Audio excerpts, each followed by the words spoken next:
अस्सलाम वालेकुम नाज़रीन, मैं हूं अब्दुल अजीम। 7H न्यूज़ में आपका इस्तकबाल है। प्राइम मिनिस्टर मोदी जी और सीएम योगी हो जाइए होशियार, क्योंकि अब बज रही है आपकी खतरे की घंटी। आइए देखते हैं इस मामले पर 7H की ये खुसूसी रिपोर्ट। नाज़रीन, यूपी इंतखाबात में बीजेपी को हार का मुंह देखना पड़ा। समझा जा रहा था कि ये इलेक्शन 2019 के इलेक्शन की रिहर्सल है, जिसमें बीजेपी के सारे हथकंडे और सारी पॉलिसियां नाकाम हो गईं। आज मुल्क की जो हालत है उसकी ज़िम्मेदार मौजूदा सरकार ही है। अक़लियत तो एक तरफ, अक्सरियत भी इस हुकूमत से खुश नहीं है।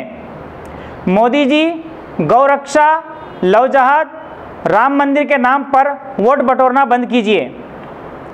अवाम इन तमाम हथकंडों से उकता गए हैं और देश की सारी जनता देश में अमन का माहौल देखना चाहती है और दूसरे मसाइल जैसे रोज़गार और तरक्की पर तवज्जो देना चाहती है। अब करेंगे आपको अपडेट, तो लाइक कीजिए, शेयर कीजिए, चर्चा करना ना भूले। 7H न्यूज़ आपकी आवाज़।